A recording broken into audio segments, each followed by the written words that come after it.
হযরতে আনাস রাদিয়াল্লাহু তাআলা আনহু বলেন, নবীজি মসজিদে নববীতে 2-2, 3-3 পরপর 3 দিন মেহমান এসেছে তার কাছে।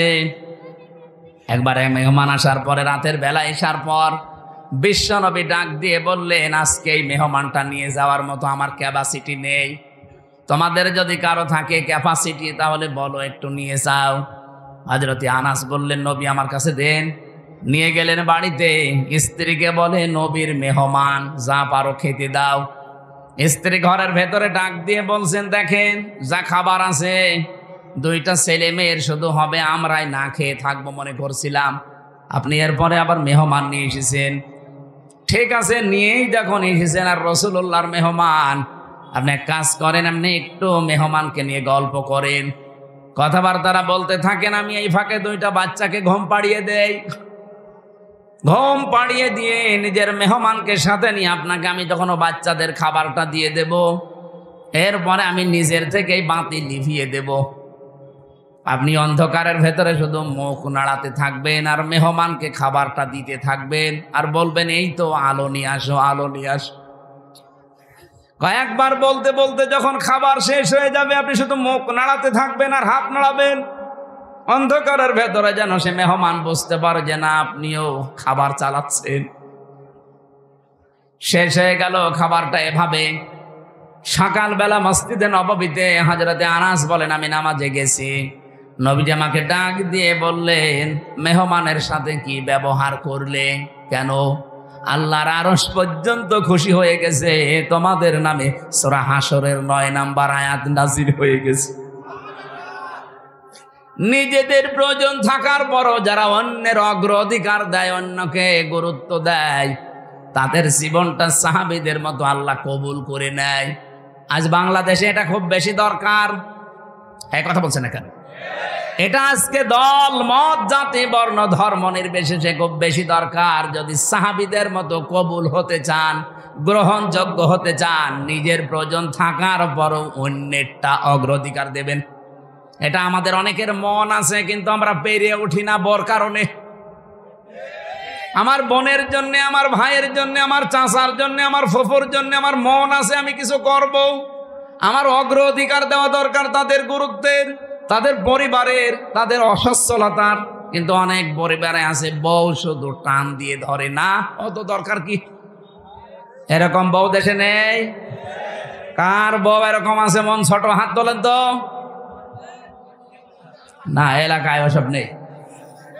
এরপরে সাহাবায়ে কেরাম কবুল হওয়ার পেছনে কারণ পেয়েছি 4 নাম্বার, তারা লোক দেখানো কোনো কাজ করতেন না।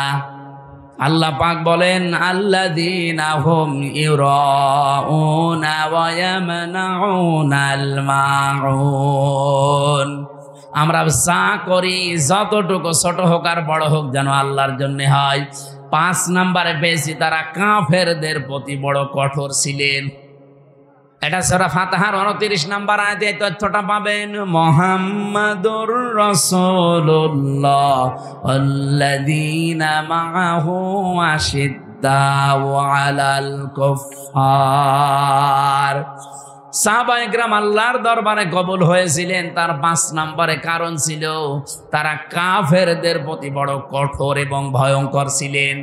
আজ যারা কোরআনের বিরুদ্ধে 13 জায়গায় হাত দিয়ে কোরআন পাল্টাতে চায়, এরাও কাফের। বাংলাদেশে দলমত দেখা যাবে না, এই জায়গায় নবীর উম্মত এবং সাহাবীদের অনুসরণ করার ক্ষেত্রে কঠোর হওয়া লাগবে। আমরা কঠোর হতে রাজি আছি না? সামনে সব দলমত নির্বিশেষে কঠোর হয়ে যাবেন। এই আইন পাশ করা দূরের কথা, ওরা যেন ভয়ে কাঁপতে থাকে। আমরা তো আল্লাহর দরবারে সাহাবীদের মতো কবুল হতে চাই। আল্লাহ আমাদের তৌফিক দিন, আমিন। আরো জোরে বলেন। দুনিয়ায় সেই কয়দিন বেঁচে আছেন। আমি কালকে নাটোরে লালপুর না বাগাতে পড়াইছিলাম, ওখানে এই পয়েন্টটা বলেছিলাম, কেউ যদি জুলুম করে সামনে মনে করেন যে আমি অমুক জায়গায় পৌঁছাবো, জীবনও পারবেন না। সাদ্দাত যেমন পারে নাই, জুলুম করে জান্নাত বানিয়েছিল, জান্নাত ভোগ করতে পারে নাই, দেখতেও পারে নাই, এমনকি চৌকাঠে পা দেওয়ার আগেই তার মরণ হয়েছে। কুল ইন্নামা আনা বাশারুম মিসলুকুম, হে নবী আপনি বলেন আমি তোমাদের মতোই মানুষ। ইউহা ইলাইয়া, পার্থক্য এতটুকু, আমার প্রতি ওহি আসে, তোমাদের প্রতি আসে না, এতটুকু আছে। কিন্তু আমার বাবা যেহেতু আদম, বাবা যদি মাটির হয়, ছেলে কোনোদিন আগুনের হয় না, তাহলে তো সিস্টেম পাল্টিয়ে যায়। প্রথম এই কথা থেকে এই তথ্য নেওয়ার পরেও কিছু মানুষ, আমি যে আয়াত পড়লাম, কদ জাকুম মিনাল্লাহি নূরু ওয়া কিতাবুম মুবিন, এই আয়াত দিয়ে দলিল দিতে যায়। বিশেষ করে এটা চট্টগ্রাম বিভাগে, সিলেট বিভাগে, এগুলো তারা যারা গরম সুন্নি, ঠান্ডা সুন্নি, এরা এই আয়াতটা নিয়ে আসতে চায়। আপনি যদি একটু কোরআন শরীফ বুঝে পড়েন, চিন্তা ভাবনা নিয়ে পড়েন, তাহলে এই প্রশ্নের উত্তর কিন্তু এই আয়াতে আছে। আল্লাহ বলেন, অবশ্যই আমার পক্ষ থেকে তোমাদের কাছে এসেছে একটা নূর, স্পষ্ট কিতাব। আল্লাহ শব্দ দিলেন দুইটা, অর্থ দিলেন একটা। অবশ্যই আমার পক্ষ থেকে তোমাদের কাছে একটা কিতাব এসেছে স্পষ্ট। এটা নূর নাম দিলেন, নূর দেওয়ার পরে তিনি ব্যাখ্যা করলেন যে নূরটা হচ্ছে স্পষ্ট। এখন আমরা এখানে তাফসীর করতে গিয়ে অনেকেই হয়তো ভুল করি, অথবা জেনে শুনে কোনো দিকে ডাইভার্ট হয়ে যায়। নিজেদের বিভিন্ন জিনিসকে এর উপরে চাপিয়ে দেওয়ার জন্য বলা হয় যে এখানে নূর মানে মুহাম্মাদুর রাসূলুল্লাহ, আর কিতাবুম মুবিন মানে কোরআন শরীফ। না, এই জিনিস দুইটাই এক, তার প্রমাণ পরের আয়াতে আল্লাহ নিজে দিয়েছেন।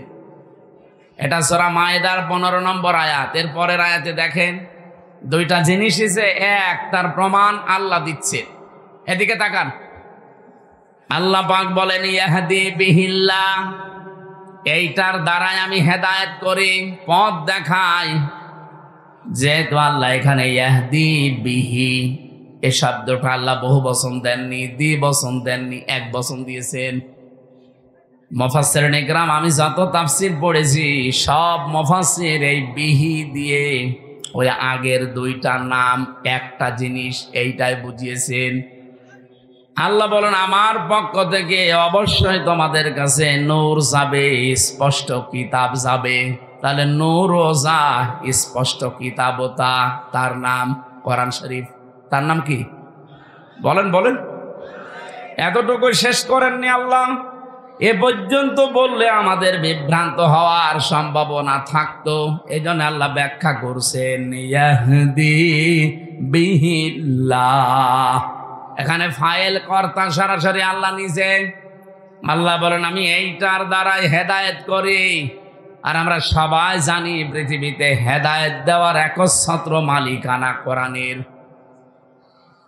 না মানে আল্লাহ মানে কি? আল্লাহর কথাই তো কোরআন। এই পৃথিবীতে কোরআনকে আল্লাহ হেদায়েত দেওয়ার মতো ক্ষমতা দিয়েছেন, তাছাড়া আর কাউকে দেয়নি।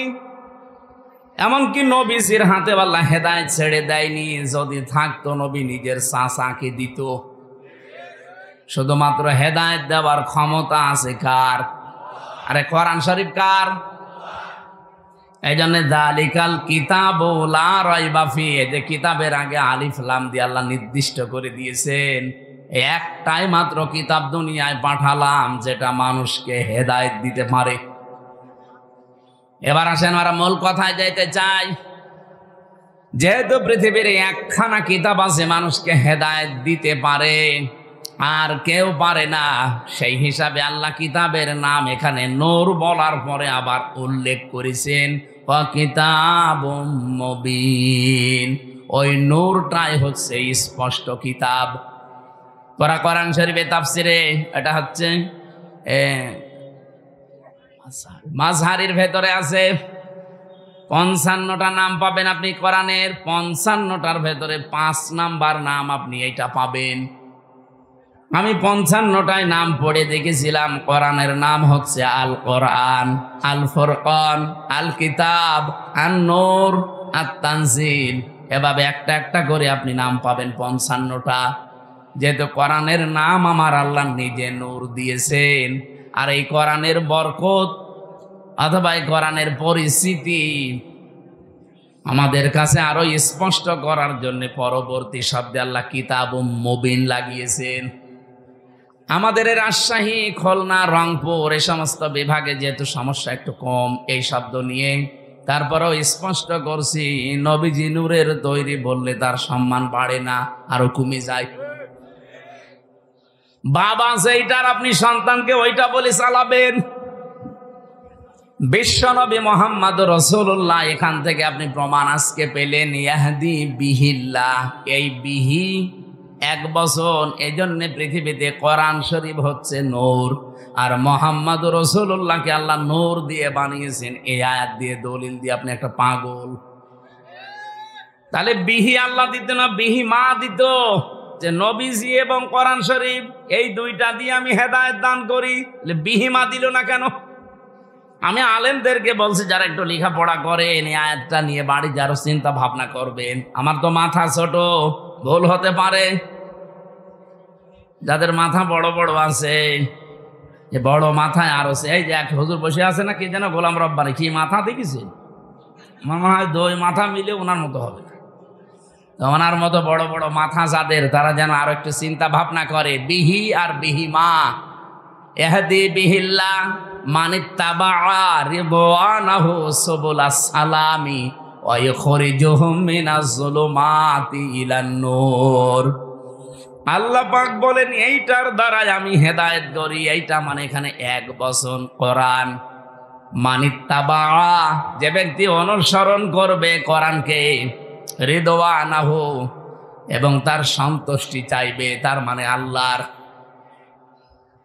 সবুলাস সালাম, সবুল বহু বচন, সালাম আল্লাহ পাক তার নিজের নামটা এখানে দিলেন। পৃথিবীতে যত শান্তির পথ আছে সব আমার আল্লাহ এ কোরআনে দিয়েছেন। এই শান্তির পথ আমার আল্লাহ তাকে নসিব করবেন যদি এটার অনুসরণ করা হয়। ইখরিজুহুম, তিনি বের করবেন তোমাদেরকে। ইখরিজুহুম দিয়েছেন, তিনি বের করবেন তোমাদেরকে মিনাজ যুলুমাতি ইলান নূর, অন্ধকার থেকে আলোর দিকে। আর যেটা দিয়ে তিনি বের করবেন তার নাম যেহেতু নূর, আমরা বলি কোরআন। নাম কি? আমার মনে হয় এই প্রশ্নের উত্তর আর দেওয়ার দরকার নেই, আপনি স্পষ্ট হয়ে গেছেন। যে কথা বলতে চাই এখান থেকে, মুহাম্মদুর রাসূলুল্লাহর নাম নিয়ে হযরতে আদম নবী 1 দিন 2 দিন না, 300 বছর ক্রন্দন করেও মাপ পাননি। শেষে এই নামটার কারণে আল্লাহ মাফ করে দিয়েছিলেন। এই জন্যে সম্মান মর্যাদা দুনিয়াতে আল্লাহ যত বেশি এই পৃথিবীতে দিয়েছেন, একেবারে সে আরশের মেন দরজা থেকে শুরু করে, জান্নাতের মেন গেট থেকে শুরু করে, তামাম পৃথিবীতে যেখানে আল্লাহর নাম সেখানে রসুলের নাম। কি আপনি দেখেন, বাংলাদেশে প্রায় 1110 কিলোমিটার পথ, টেকনাফের একেবারে শেষ গ্রাম থেকে পঞ্চগড়ের তেতুলিয়ার ওই বাংলা বান্দা পর্যন্ত সব মিলিয়ে আপনি হিসাব করে দেখবেন 1110 কিলোমিটার। কত? 1110 কিলোমিটারের ভেতরে শুধু বাংলাদেশের এরিয়ায় আমি হিসাব করে দেখেছি কম পক্ষে 13 মিনিট 4 সেকেন্ড একাধারে আজান হয়। আমার একটু কষ্ট হয়ে যাচ্ছে।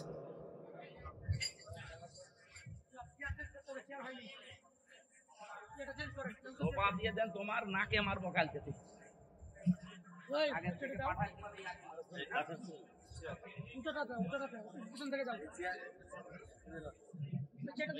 ছাতা তো উল্টো পাল্টা লাগে, এটা খারাপ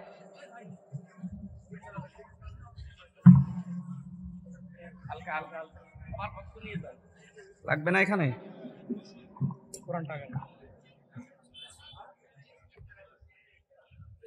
এখন চা খাবে কখন মানুষ? চা লাগবে না, নিজান চা খাও।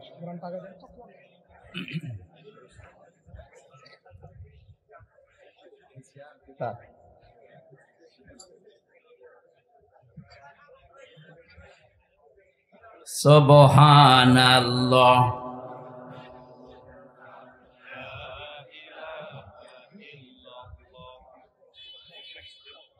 কে দেবেন? কি কিছু আছে?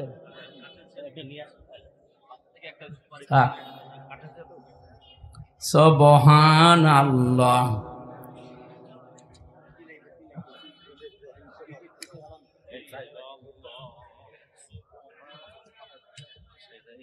আরে না লাগবে না, বসো। সুবহানাল্লাহ। এই আমি জিকির করতে দিয়েছি, কি করেন কি আপনি? সুবহানাল্লাহ আলহামদুলিল্লাহ লা ইলাহা ইল্লাল্লাহ।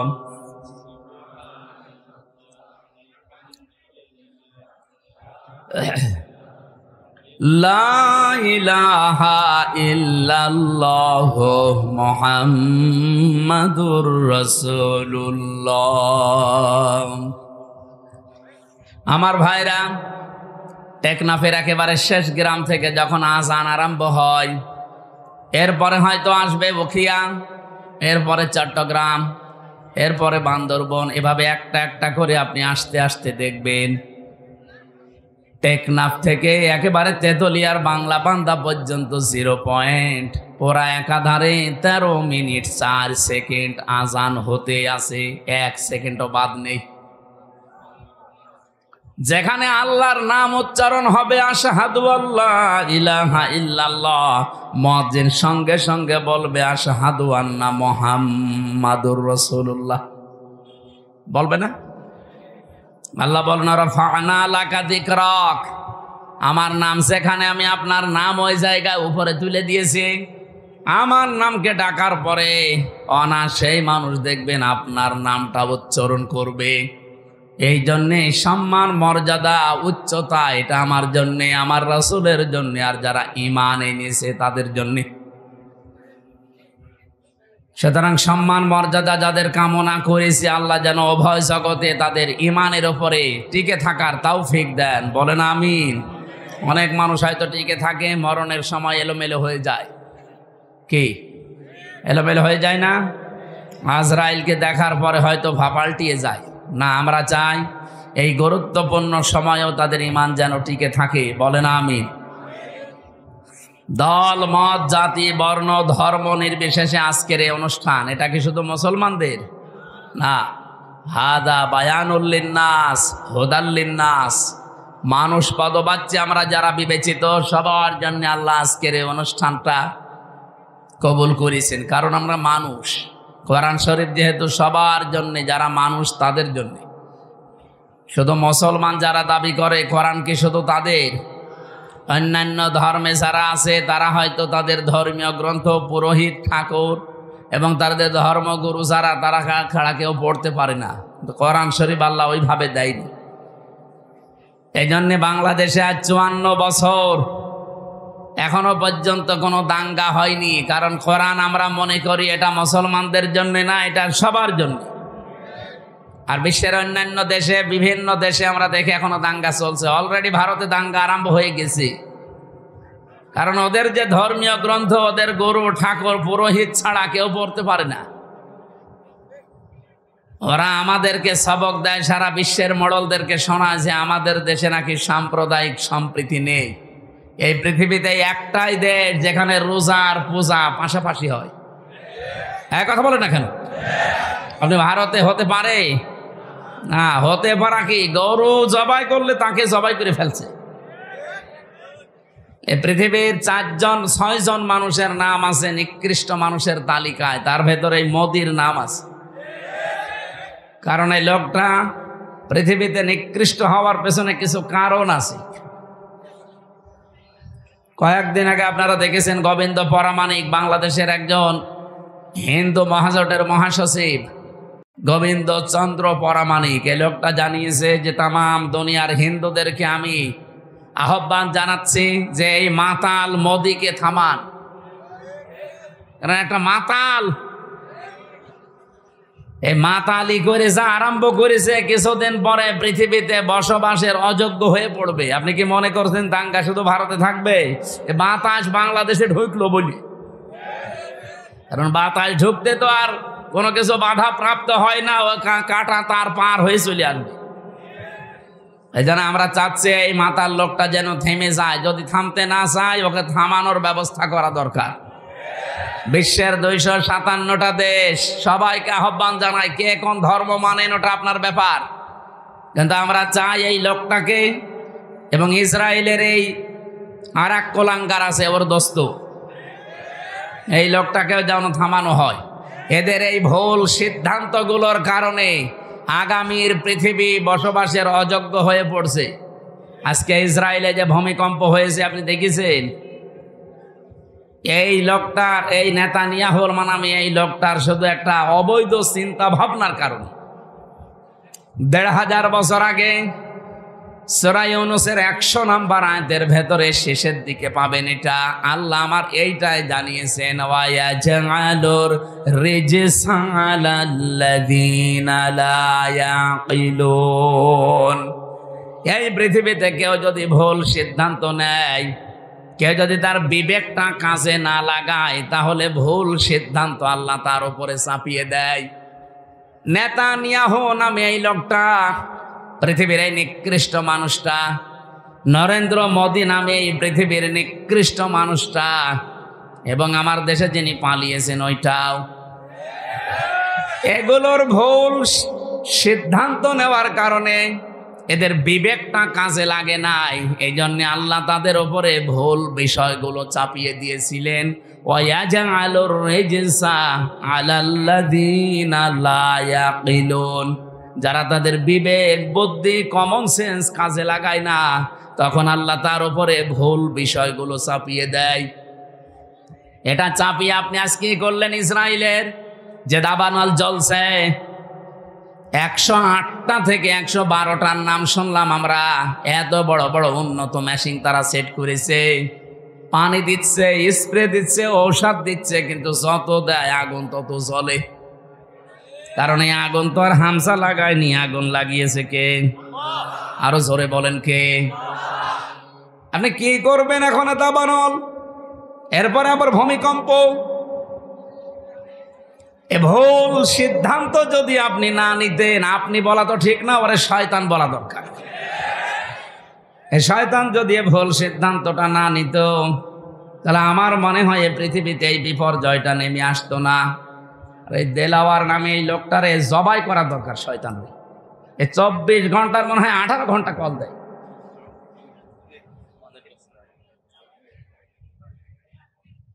কোনো কমন সেন্স না আছে কি আল্লাহ জানে। ও যেন মরে যায় আজকে। কি বলবো বলেন? একটা লোক যদি ৫২০ বার কল দেয়, তবে একদিনে, আমি কি মানুষ না? আমার বউ পর্যন্ত বিরক্ত এই লোকটার উপরে। কি গো, এর কি কোনো কাজ কর্ম নেই? আমি ওর বাড়ি কুমিল্লা, আমি ওই লাইনে আগে যাই, ওরে আমি ২ হাত দিয়ে চড়াবো। শয়তান সময় সুযোগ মতো দেবে না, কাজ নেই কাম নেই, যখন তখন আন্দাজে খালি দিতে আসে। আর মেসেজ লেখে, খুব জরুরি কথা আছে হুজুর, ধরে কি কেমন আছে একটা কথা। শয়তানের আমার মনে হয় যে এখনই চড় দে।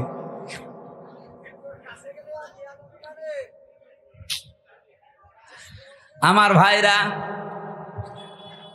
এই জন্য ভুল যারা সিদ্ধান্ত চাপিয়ে দিচ্ছেন, আল্লাহ এমনি না, ভুল বিষয়গুলো আল্লাহ চাপিয়ে দেবেন যদি বিবেককে কাজে না লাগান। আজ নেতানিয়াহুর কারণে তাদের দেশটা ধ্বংস হয়ে যাচ্ছে।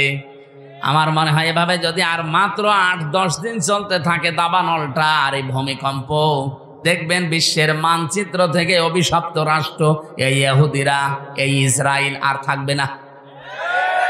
ঠিক ওর বন্ধু যেহেতু এটা ও যা আরম্ভ করেছে, তার বিবেক কাজ করছে না। আজ আমি কালকে কয়েকটা ইন্টারন্যাশনাল রিপোর্ট পেয়েছি, আন্তর্জাতিক, আপনার মাথা খারাপ হয়ে যাবে।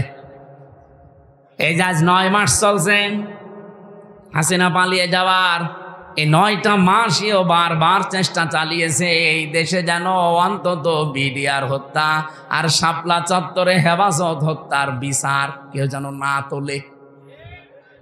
কারণ ভালো করে জানে যে ২টা ঘটনা একেবারে ডাইরেক্ট ঘটিয়েছে মোদি। এখন সব প্রমাণ একেবারে হাতে নাতে ধরা পড়ছে। দিগন্ত টেলিভিশন এমনি বন্ধ করে নাই, ইসলামী টেলিভিশন এমনি বন্ধ করে নাই, কারণ এদের কাছে সব ভিডিও ফুটেজগুলো এখনো আছে, এখন তারা সব ছাড়তেছে। সাগর রনিয়েত্তি এমনি হত্যা হয় নাই, বহু রিপোর্ট তাদের কাছে গোপন বিষয় ছিল, ওদেরকে একটু সাহায্য করেছে, তাকেও দুনিয়া থেকে বিদায় করে দিয়েছে। এখন রিপোর্টগুলো যেহেতু হাওয়ায় ভেসে বেড়াচ্ছে, আর বিশ্বের আন্তর্জাতিক মহল যারা, তারা আমাদের চাইতে আপনাদের চাইতে অনেক চালাক। আমি রিমান্ডে গিয়ে এটা টের পেয়েছিলাম। ওই 10 দিনে বহু কিছু দেখেছি। ইসরায়েল থেকে যে উন্নত প্রযুক্তির মেশিন তারা নিয়ে এসেছে, আপনি পায়খানার ভেতরে কি করেন ওইটা ওরা দেখতে পায়। এই যে আগস্টের 5 তারিখের পরে বিভিন্ন জায়গায় চাঁদাবাজি আরম্ভ হয়েছিল, এলাকায় হয়েছে কি আমি জানি না। ওই যে নারায়ণগঞ্জে বন্দরে রাত 2টার সময় গেছে চাঁদা চাইতে, পরে ধরা পড়ে গেছে। ও বলছে আমি রাত 2টার সময় আসলাম, তারপরও ধরে ফেললো। আরে ভাই, রাত 2টা, আপনি বাড়ির ভেতরে বসে বসে কি চিন্তা ভাবনা করছেন, কোন দিকে তাকিয়ে আছেন? ওরা ওই বসে বসে ডিবি অফিসে দেখতে পায়। এমন মেশিন নিয়ে এসেছিল। আমারে ধরা পড়ার পরের দিন 20 সালের শেষের দিকে, 21 সালে তো আমারে ধরেছে। যেই দিন ধরেছে ওই দিনই আমার নাম্বার, যেখানে যার আত্মীয় স্বজন সবগুলো ট্যাগ করা, কে কোথায় কি আমার পক্ষে বিপক্ষে বলছে সব ওরা আমাকে শোনাচ্ছে। কিন্তু আশ্চর্য কি গো, আমরা যে বাটন মোবাইলে কথা বলি, এই বাটন মোবাইলে কথা বলার ওদের সামনে কথা বলা একই। আপনারা যারা বলেন সতর্ক থাকবেন, এমন কোনো কথা বলবেন না শেষে ওই যে টাকলা মোরাদের মতো যদি 6 মিনিট একটু ফাঁস হয়ে যায় না, আপনার বাবা শাহজালাল সব হালাল হয়ে যাবে। এজন্য কথা বলার সময় এই যে যারা পরকীয়া প্রেম করেন, তুমি আমি, আমি তুমি, আমি তুমি, তুমি আমি, হ্যাঁ মনে করছে কেউ জানে না, কেউ জানে না, মানে ওরা সব দেখতে পাচ্ছে যে আপনি কার বর্ষাতে লাইনে আছে। এই জন্য মিথ্যা কথা বলবেন না। এখানে কারা লাইনে আছেন হাত তোলেন তো। ওই যে একজন, ঠিক আছে, আপনি লাইন চালান, আপনাকে কয়েকদিন পরে দেখা হবে কার সাথে আপনার লাইন আছে। হোয়াটসঅ্যাপ অনেকে বলে এটা নিরাপদ, কে বলেছে আপনাকে? হোয়াটসঅ্যাপে কথা বললে ওরা দেখতে পাচ্ছে। এ বাংলাদেশে নিরাপদ হওয়ার মতো কোনো এখন অ্যাপস আর নেই। সে যেটাই বলেন, মেসেঞ্জার বলেন, ইমো তো আরো ঘরের ভেতরে। ওই ইমোতে কথা বলা আর ওদের সামনে বসে বসে বলা একই। হোয়াটসঅ্যাপটা এটা সবাইকে ওরা ট্যাগ করে না, যাদের টার্গেট করে তাদের। এই যে এই ভুল সিদ্ধান্ত নেওয়ার কারণে বিবেকটা কাজে লাগছে না, এই কারণে আজকে যে বিপর্যয় নেমে আসবে, এই দাঙ্গা তৈরি হওয়ার কারণে শুধু কি মুসলমান মরবে, হিন্দু মরবে না? এক কথা বলেন না কেন? ওখানে যদি মনে করেন মুসলমান আছে 30 কোটি, হিন্দু আসে 100 কোটি, এই কারণে আপনি মুসলমান 10 জন মেরে ফেললেন, হিন্দু 2 জন মরিস। বাংলাদেশে আমরা 92 জন মুসলমান 100 জনের, বাকি 4 জন হিন্দু, অন্যান্য জাতি মিলে আর 4 জন। ওখানে যদি 2 জন মুসলমান মরে, এখানে 5 জন মরবে না? হ্যাঁ, সব সাফা হয়ে যাবে। এই জন্যই তো আমরা জানাচ্ছি যে এই মাতালটাকে থামান। এই মাতালের মাতলামি করার কারণে পৃথিবীর ক্ষতি হয়ে যাচ্ছে। আগামীতে আমার মনে হয় এ পৃথিবী বসবাসের অযোগ্য হয়ে যাবে। বসবাস যে করবেন সেরকম পরিস্থিতি আর পাবেন না। ওই চাচা এরশাদ মরার আগে যা বলেছিল ওইটা দেখতে পাবেন, যে ঘর থেকে বের হলে খুন আর ঘরে থাকলে গুম হয়ে যাবে। আল্লাহ আমাদের হেফাজত করুন, বলেন আমিন। আমি এখান থেকে এই 2টা দেশের নাম বলার পরে একটা বিষয়ে সিদ্ধান্ত নিতে চাচ্ছি, আপনারা একমত হবেন কিনা আমি জানি না। বাংলাদেশে যিনি দায়িত্বে আছেন প্রফেসর ডক্টর মোহাম্মদ ইউনূস, 2টা নবীর নাম নিয়ে বসে আছেন, মোহাম্মদ আর ইউনূস। 2 নবীর নাম আপনার। আমরা চাই আপনার বিবেক আপনি কাজে লাগাবেন। বিবেক বহির্ভূত কোন কাজ যদি এই দেশে আপনি থাকতে চালু হয়ে যায়, তাহলে আল্লাহ কিন্তু ভুল সিদ্ধান্ত চাপিয়ে দেবে। হাসিনা পালিয়েছে, ওর বিচারপতি পালিয়েছে, মামলার আয়ু পালিয়েছে, সাক্ষীরা পালিয়েছে, তাহলে এটিএম আজহারুল ইসলাম এখনো কেন জেলখানায় আছে? এটা তো বিবেকে মেনে নেয় না। কথা বলেন না কেন? আমরা চাই আজহার সাহেবকে পরশুদিন বৃহস্পতিবারে, ওনার আবার আরেকটা ডেট আছে, এই ডেটে যেন আর কোনো বাঙালিকে হাইকোর্ট দেখানো না হয়। আমরা এই মাজলুম মানুষটার মুক্তি চাই, আপনারা চান না? কারা চান দেখি? লিল্লাহে তাকবীর।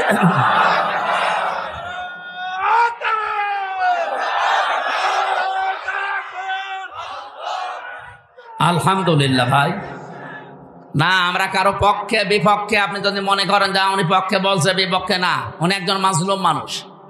ওনার সাক্ষী দেখেছে কেউ 6 কিলোমিটার দূরে, কেউ 3.5 কিলোমিটার, কেউ 3 কিলোমিটার। ও কি দিয়ে দেখলো?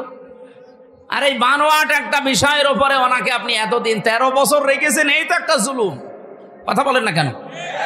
এরপরে যদি আবার জুলুম করা হয়, লোকটা নড়তে পারে না। আমি তো 3 বছর ছিলাম তার পাশে।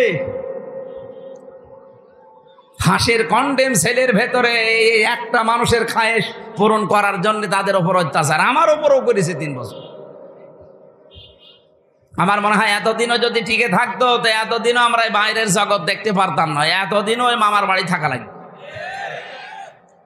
এই জন্য যাদেরকে বের করে দিয়েছে এই আগস্টের 5 তারিখের পরে কেউ যেন না থাকে।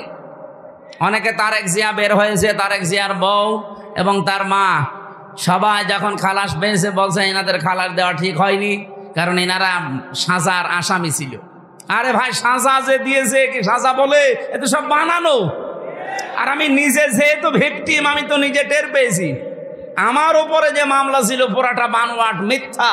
এই জন্য 15.5 বছরে রাজনৈতিক যত মামলা হয়েছে সব মিথ্যার বানোয়াট। এদের মামলাও মিথ্যা, সাক্ষীও মিথ্যা। আমার 4 জন সাক্ষী কুষ্টিয়া থেকে নিয়ে গিয়েছিল, জীবনে তাদের আমি চিনি না। আমি এই আগস্টের 5 তারিখের পরে যেহেতু তারা ভয়ে ভয়ে আছে, একদিন যেয়ে বললাম, ভাই কি সত্যি করে বলেন? আচ্ছা, পুলিশ এসে একদিন রাতের বেলা আমাকে বলছে সাক্ষী যদি না দাও তোমার নামে মামলা দেব। এই হচ্ছে দেশের অবস্থা। তো এরকম মামলায় যদি আমি এখন শুধু জামিন না, আমি পুরা খারিজ হয়ে গেছে আমার মামলা। আমারটা যেমন আমি ন্যায় বিচার পেয়েছি, আমি চাই আজহার সাহেব ন্যায় বিচার পাবে বৃহস্পতিবারে। কেউ কোনো তাল বাহানা করলে, বিবেক যদি আপনার কাজে না লাগে, এমন ভুল সিদ্ধান্ত চেপে বসবে না দেশের ওপরে, শেষে সামাল দিতে পারবেন না। কারণ দেওয়ালে পিঠ থেকে গেলে তখন আর দিকটা ঠিক থাকে না। কথা বলেন না কেন? কত মানুষ এখন খুশি আছে। আপনি কার খুশির জন্য এগুলো করছেন? অনেকে করছে, আমরা জানি। এই জন্য আমরা কোনো বিবেক বহির্ভূত কাজ করতে চাই না। আজকে ঢাকায় দেখলাম বিভিন্ন জায়গায় মেয়েরা সাইনবোর্ড নিয়ে দাঁড়িয়ে আছে, আমাদের যৌন অধিকার নিশ্চিত করতে হবে। এই যে নারী কমিশনে যারা আছে, এই মানুষগুলো একে মহিলা বলা যায়? আমার মনে হয় এ মহিলাও না, এ পুরুষও না, এ হিজড়া হবে। এরকম কথা লেখে কি করে? 318 পৃষ্ঠা আমি পড়েছি ওদের ওই কমিশনের পুরা বইটা। সবগুলো ইসলাম বিরোধী এবং ইসলামের বিপক্ষে একেবারে ডাইরেক্ট অ্যাকশন নিয়েছে। তার ভেতরে অন্যতম স্বামী আর স্ত্রী। এরা যদি 2 জন সংসার করার, স্বামী বলে আমি এখন সংসার করতে চাই, স্ত্রী বলে যদি না আমার এখন মন নেই, এরপরও যদি স্বামী সংসার করে, স্ত্রী যদি মামলা দেয়, তাহলে ধর্ষণ মামলা হবে। আর ধর্ষণ মামলা হলে সাক্ষী লাগবে না। স্বামী স্ত্রীর ঘরের ব্যাপারটা কি সাক্ষী কেউ দেবে? সাক্ষী পাবেন কোথায়? হয় আপনি ইউটিউবারদের ওখানে সেট করে রাখবেন, কথা বলছেন, তাছাড়া সাক্ষী আপনি পাবেন কোথায়? আর বিচারক যে রায় দেবে, ওকে আন্দাজে তো রায় দিতে পারবে না, সাক্ষী লাগবে না। আর ওই জিনিসকে দেখেছে কে সাক্ষী দিতে যাবে বলেন? সুতরাং এইরকম নীতিমালা যারা তৈরি করেছে, এ কি সুস্থ না অসুস্থ? আমার মনে হয় এদেরকে আর বাইরে রাখা ঠিক হবে না, তাহলে এই সমাজের ক্ষতি হবে। এদেরকে পাঠানো লাগবে পাবনায়। আরো জোরে বলেন। জেলখানা দেওয়ার দরকার নেই, পাবনায় পাঠিয়ে দেন, ও থাক। কয়েকদিন আগে পাবনায় গিয়েছিলাম, যে দেখলাম পাগল বেশি নেই, সব ভালো হয়ে চলে গেছে। এখন এদেরকে পাঠানো দরকার। ওরা পয়েন্টটা লিখেছে দ্বিতীয়টায়, যে শরীর আমার, সিদ্ধান্ত আমার। জেনা ব্যভিচারের ব্যবসা খুলে বসতেছে। শরীর আপনার মানে আপনার শরীর কে দিয়েছে? আপনার বাবা মা দিয়েছে আপনার শরীর। আপনার বাবা আর মার দায়িত্ব ছিল শুধু বিছানায় থাকা। এই শরীরটা আমার আল্লাহ নিজে বানিয়েছেন। সূরা নূরের ভেতরে আছে, সূরা কি মুমিনুনের ভেতরে আল্লাহ পয়েন্ট আকারে দিয়েছেন ভেতরে কি করে বানালাম আমি। সুম্মা খালাকনান নুতফাতা আলাকাতান ফাখালাকনাল আলাকাতা মুদগাতান ফাখালাকনাল মুদগাতা ইযামা ইলা আখিরি আয়াত। আল্লাহ একে সিরিয়াল আকারে দিয়েছেন, আমি নুতফা এর আকারে, এরপরে আমি এটা মদগা, এরপরে আলাক, এরপরে রক্ত গোশত চর্বি চামড়া দিয়ে একটা ছাউনি দিয়ে বাচ্চার আকার দিয়ে ছেলে না মেয়ে হবে সে সিদ্ধান্ত দিয়ে মায়ের পেট থেকে আস্তে করে বের করে নিয়ে আসি। আল্লাহু আখরাজাকুম মিন বুতুনি উম্মাহাতিকুম লা তা'লামুনা শাইআ। এই আয়াতগুলো পর্যালোচনা করলে দেখা যায় পুরাটা দায়িত্ব আমার আল্লাহ পালন করেছে, বাকি শুধু সিস্টেমটা আমার আল্লাহ, যেহেতু মার বাবার কাছ থেকে শুধু সিস্টেমটা একটু। তাছাড়া আল্লাহ নিজেও আমাদেরকে বানিয়ে বানিয়ে আকাশ থেকে ফেলতে পারতো না? আমাদের আদি পিতাকে ফেলে নাই, কথা বলেন না কেন? আদি মাতাকে ফেলে নাই। তাদেরকে যদি আল্লাহ ফেলতে পারে, এমনকি বাবা ছাড়াও আল্লাহ বানাতে পারে হযরত ঈসাকে, প্রমাণ তো দুনিয়ায় আছে। সুতরাং যারা এই পয়েন্ট লিখেছেন আপনারা কিন্তু স্বাভাবিক নেই। আমার মনে হয় তারা মেয়াদ উত্তীর্ণ গাঁজা খায়। মেয়াদ আলা গাঁজা খেলে তো এত নিছেন, আমার কথা না। দেহ আমার, সিদ্ধান্ত আমার। আবার এক মহিলা লিখেছে ব্যানারে যে আমার চামড়া আমি দেব। ওরে শয়তান, এগুলো কি মানুষের কাতারে পড়ে? তৃতীয় নাম্বারে পয়েন্টে ওরা লিখেছে যে যৌনকর্মী যারা, তাদেরকে শ্রমিকের মর্যাদা দেওয়া লাগবে।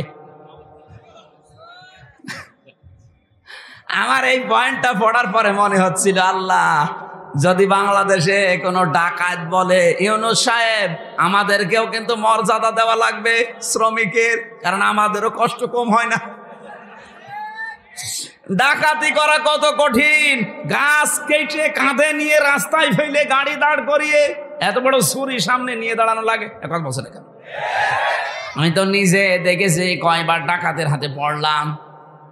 একবার পড়েছিলাম সাতক্ষীরায়, বিশাল এক গাছ কেটে ৮-৯ জন কাঁধে করে রাস্তার মাঝে দিয়ে গাড়ি থেমে গেল, সবার পেছনে পেছনে বড় বড় ছুরি। আমি তো কাঁচ খুলে দেওয়ার পরে দেখি মুখ বের করে কয়েকজন মুখ বাঁধা। আমার টাকা পয়সা চা, আমি আগেই বের করে বলছি নেন। বলছো হুজুর আপনার টাকাও নেব, আল্লাহ মাফ করবে। আরে শয়তান, এত কষ্ট করছে আর বলছে আপনার টাকাও নেব, আল্লাহ মাফ করবে। তাই আপনার কষ্ট হচ্ছে না যে কত বড় গাছ, আপনার ঘাম ঝরছে কপাল দিয়ে। এখন ওরা যদি কালকে থেকে আওয়াজ তোলে যে ডাকাতি করতে কম কষ্ট না, আমাদের শ্রমিকের মর্যাদা দেওয়া লাগবে, এ পর্যন্ত থাকলেও কিছু বলতাম না। কিন্তু সমস্যা হয়ে দাঁড়াবে, কারণ এই শব্দটা পুরা হাদিসের বিরুদ্ধে, কোরআনের বিরুদ্ধে।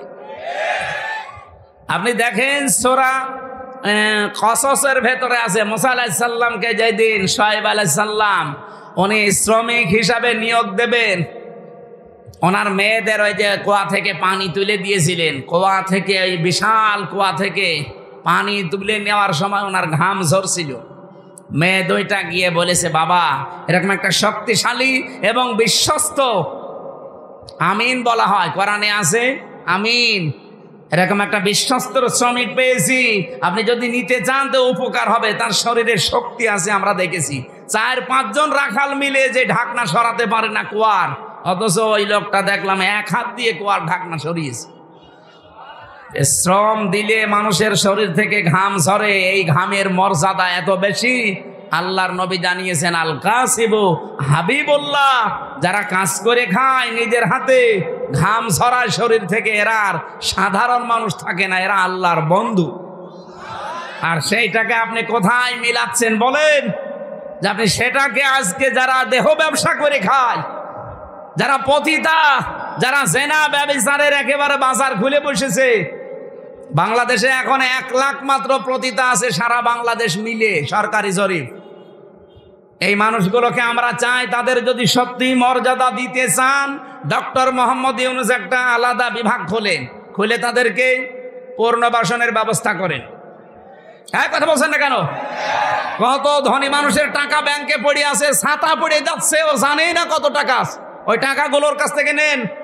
মাত্র 1 লাখ যৌনকর্মী, এদের কর্মসংস্থান তৈরি করেন। দরকার হয় ওদের আলাদা আলাদা বিয়ের ব্যবস্থা করেন। এরপরে এই মানুষগুলোকে সেলাই মেশিন কিনে দেন, 2টা গরু কিনে দেন, 5টা ছাগল কিনে দেন। এই সমস্ত কাজ কারবারে নেই। ওনারা শ্রমিকের মর্যাদা দিতে চায়। যে কয়জন কমিশনে আছে সবগুলো তিলক পরা আর টিপ পরা। এগুলো সব ওই স্বৈরাচারের দোসর, ওই খনি হাসিনার দোসর। এই 15.5 বছরে সব ওদের পক্ষে কথা বলতো, এখন হঠাৎ করে সুর পাল্টিয়েছে।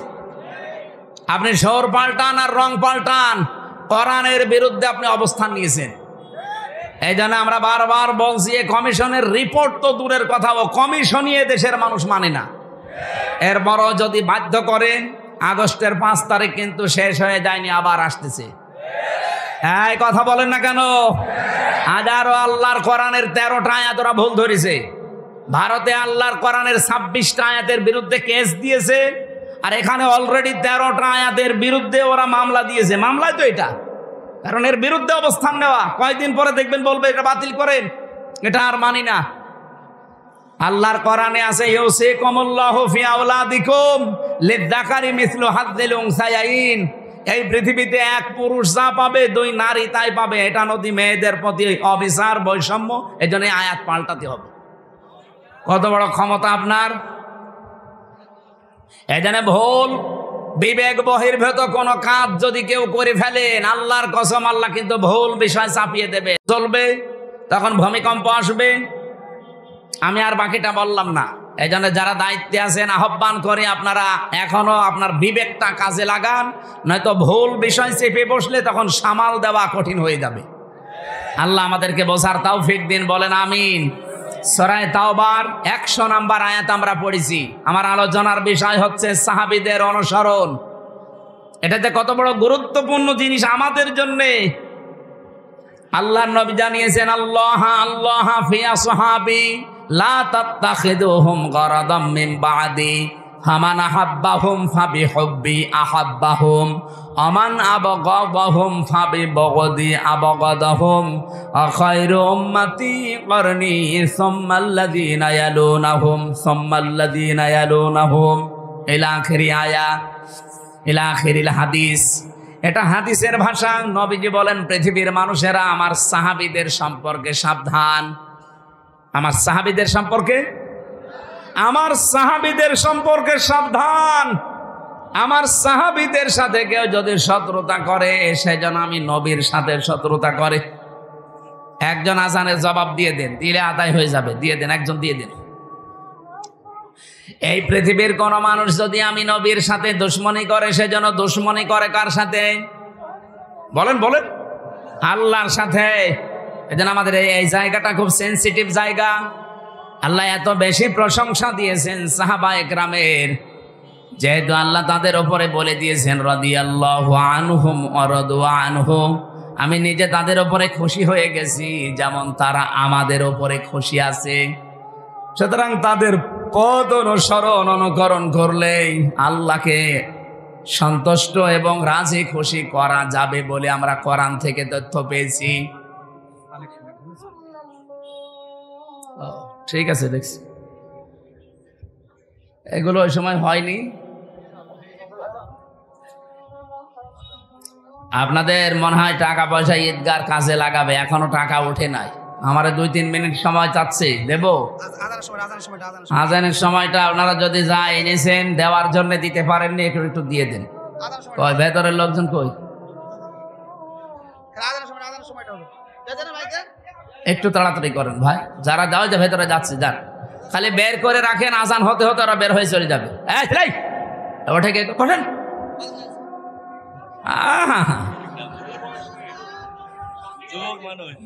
যাক যাক, ওর আবার বিয়ে হয়েছে, এখানে হাজার হাজার মেয়ের বাপ বসে আছে আর ও চলে যাচ্ছে। যাক, ওর জীবনে যেন বিয়ে আর না হয়। 1-1.5 ঘন্টা বসে থাকতে পারে না, বিয়ে দিলেও সংসার টেকবে না। এই যে দাম্পত্য জীবনের কলহ এবং তার সমাধান পুরুষের এবং নারীদের, দুইটা শ্রেণীরই সমস্যা আছে আমাদের কম বেশি। আজকে এসে নোয়াখালী থেকে এক লোক এসেছে আপনাদের এখানে তালাকের মাসলা নিতে। তালাকের মাসলা দুইটা আছে, তো ইমামদের মতামত আমি দুইটাই বলেছি, আপনি যেটা মানবেন মানেন। এই জন্য তালাক কেন হয়, স্ত্রীদের কারণে মানুষ কেন জেলখানায় থাকছে এখন এই যে 3 বছর, আমার মনে হয় 100 জনের 60-70 জন শুধু বোর কারণে জেল খাটতেছে। এই জন্য মেয়ে লোক থেকে খুব সাবধানে থাকবে। পারতপক্ষে কোনো মেয়ে লোকের সাথে মোবাইলে কথা বলতে যাবেন না। কোন পানি কোন দিকে গড়িয়ে না আপনি মুসিবতে পড়বেন। এই বইটা এই গাড়িতে আছে, যাওয়ার সময় নিয়েছেন, কাজে লাগবে। 120 পৃষ্ঠা আছে এর ভেতরে। আর একটা আদর্শ নারী আছে,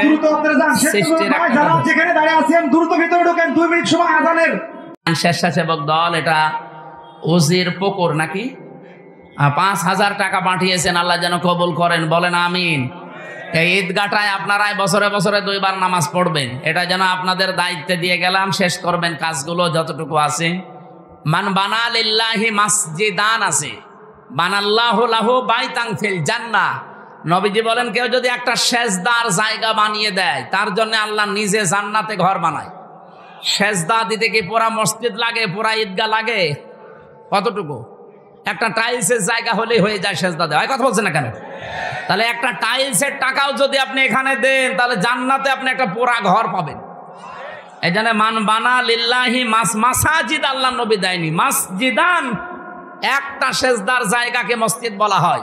সুতরাং এতটুকু একটা জায়গার দাম বা এই জায়গা সংস্কার করার জন্য যতটুকু যা লাগে, আপনি যদি একটা টাইলসের দামও দেন, জান্নাতে একটা ঘরের মালিক হয়ে যাবেন ইনশাআল্লাহ।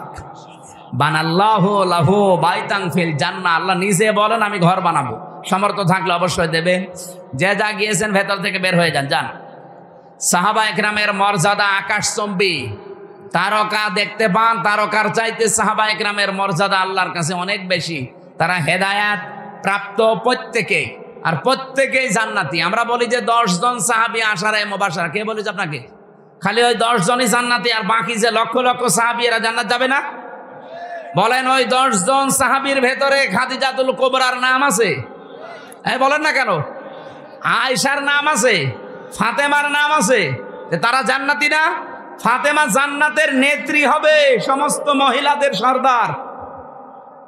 হযরতে আয়েশা সিদ্দিকা রাদিয়াল্লাহু তাআলা আনহা, হযরতে কি খাদিজাতুল কুবরা, তাকে আল্লাহ নিজে জান্নাত বানিয়ে দুনিয়ায় পাঠিয়ে সুসংবাদ দিয়েছেন এবং আল্লাহ নিজে তাকে সালাম দিয়েছেন। এই পৃথিবীতে একজনই মহিলা যে আল্লাহর সালাম পেয়েছে এবং জান্নাতে অলরেডি ঘর পেয়েছে জীবিত অবস্থায়।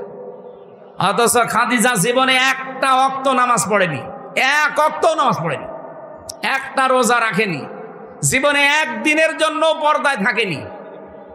বলেন, তার পুরা জীবন আমি পড়ে দেখেছি, জীবনে কোনোদিন তিনি পর্দায় ছিলেন না।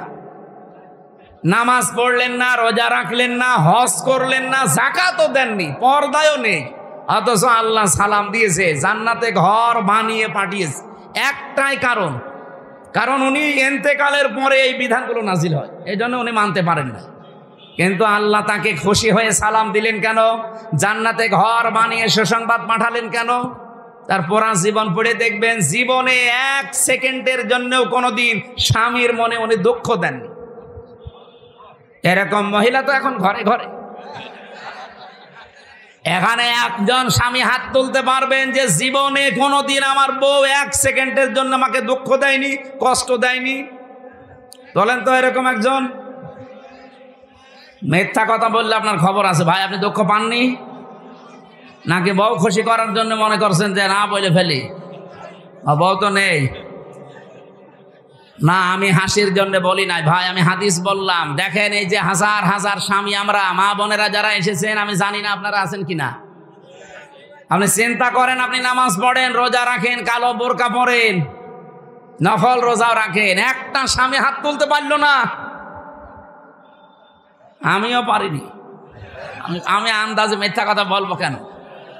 আমি দুঃখ পেয়েছি, এই জন্য আমি পারিনি। এখানে আমার একটা স্বামীও পেলাম না। মা বোনেরা, জান্নাত যাওয়া কিন্তু কঠিন হয়ে যাবে।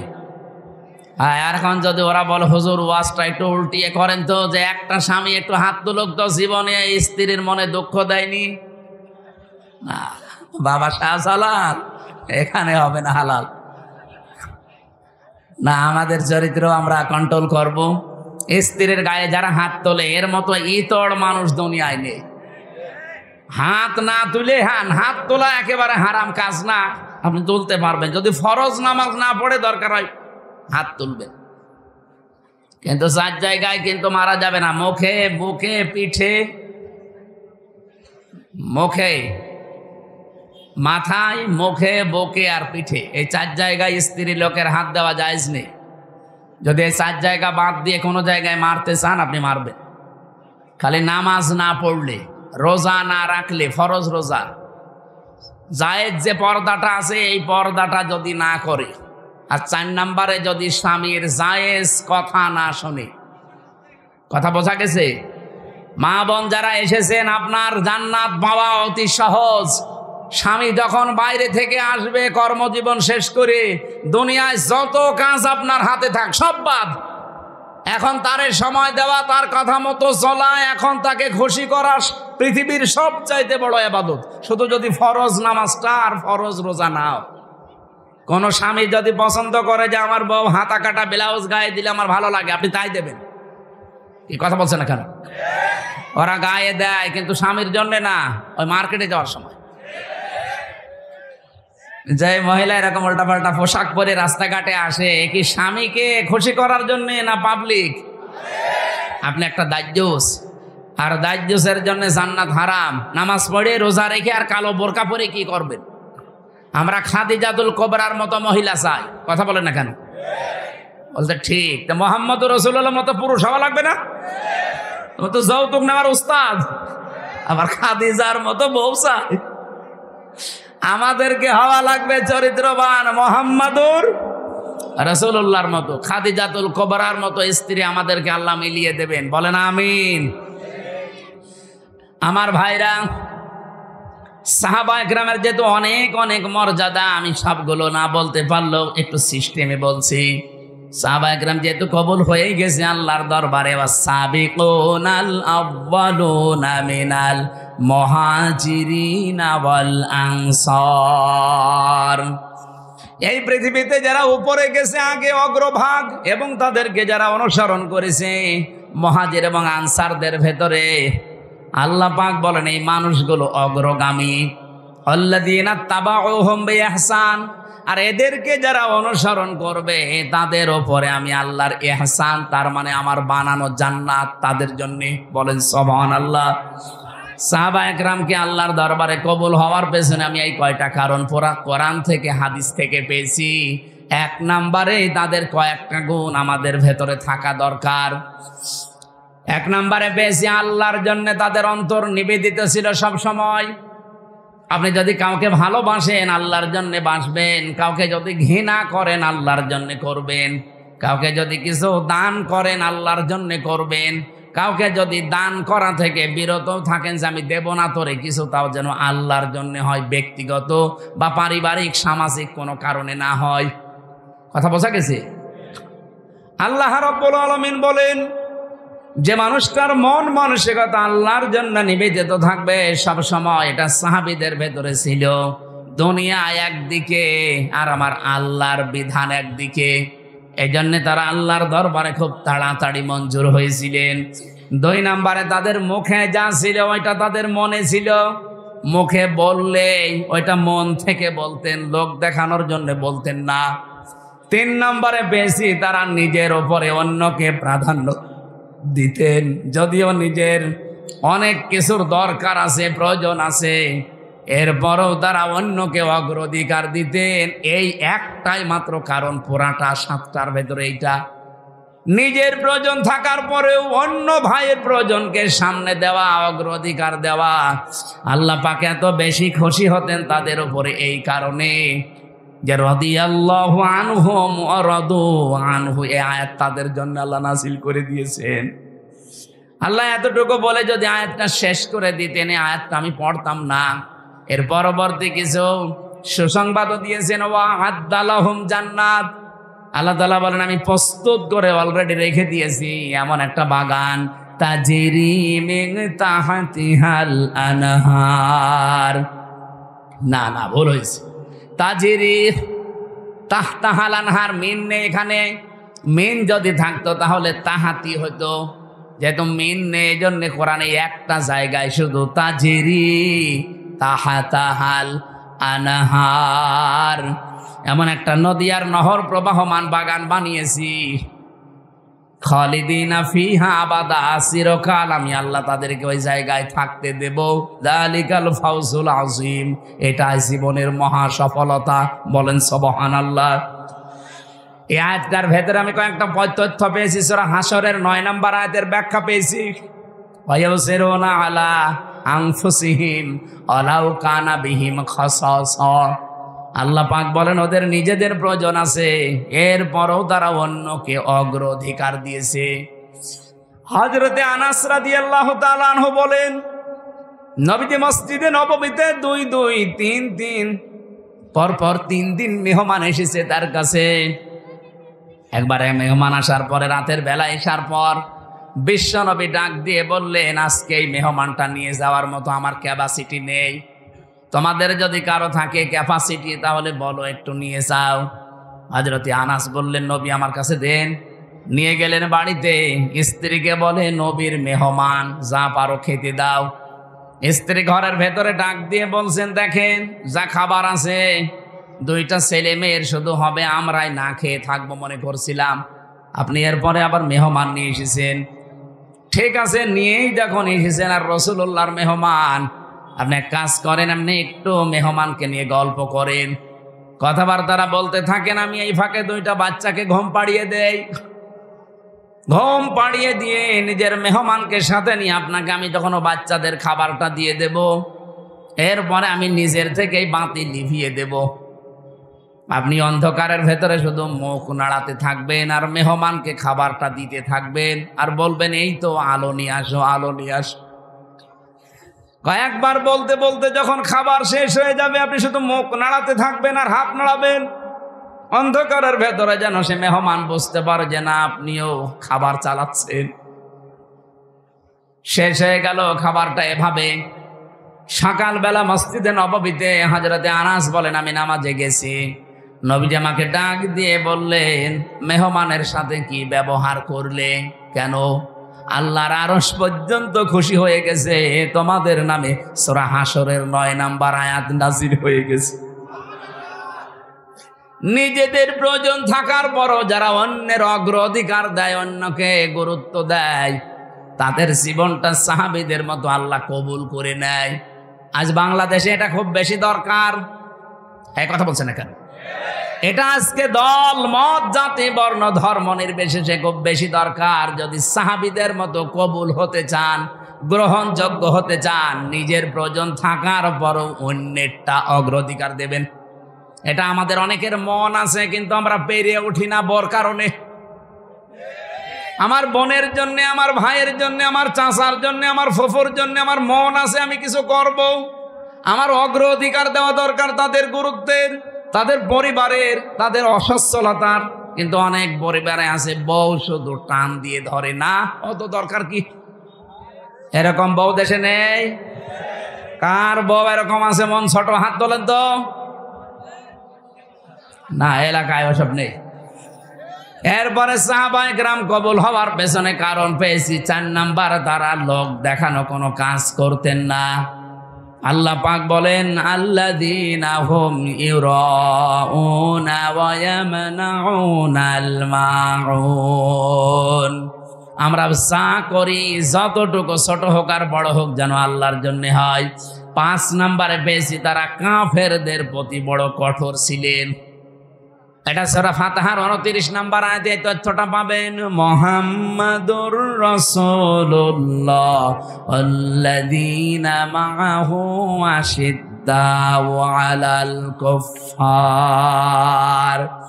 সাহাবায়ে কেরাম আল্লাহর দরবারে কবুল হয়েছিলেন, তার 5 নম্বরে কারণ ছিল তারা কাফেরদের প্রতি বড় কঠোর এবং ভয়ঙ্কর ছিলেন। আজ যারা কোরআনের বিরুদ্ধে 13 জায়গায় হাত দিয়ে কোরআন পাল্টাতে চায়, এরাও কাফের। বাংলাদেশে দলমত দেখা যাবে না। এই জায়গায় নবীর উম্মত এবং সাহাবীদের অনুসরণ করার ক্ষেত্রে কঠোর হওয়া লাগবে। আমরা কঠোর হতে রাজি আছি না? সামনে সব দলমত নির্বিশেষে কঠোর হয়ে যাবেন। এই আইন পাশ করা দূরের কথা, ওরা যেন ভয়ে কাঁপতে থাকে। আমরা তো আল্লাহর দরবারে সাহাবীদের মতো কবুল হতে চাই। আল্লাহ আমাদের তৌফিক দিন, আমিন। আরো জোরে বলেন। দুনিয়ায় সেই কয়দিন বেঁচে আছেন। আমি কালকে নাটোরে লালপুর না বাগাতে পড়াইছিলাম, ওখানে এই পয়েন্টটা বলেছিলাম, কেউ যদি জুলুম করে সামনে মনে করেন যে আমি অমুক জায়গায় পৌঁছাবো, জীবনও পারবেন না। সাদ্দাত যেমন পারে নাই, জুলুম করে জান্নাত বানিয়েছিল, জান্নাত ভোগ করতে পারে নাই, দেখতেও পারে নাই, এমনকি চৌকাঠে পা দেওয়ার আগেই তার মরণ হয়েছে। হাসিনাও জুলুম করে করে টার্গেটে পৌঁছাতে চেয়েছিল 41 সাল, 41 সাল দিতে দেয়নি, 24 সালে শেষ।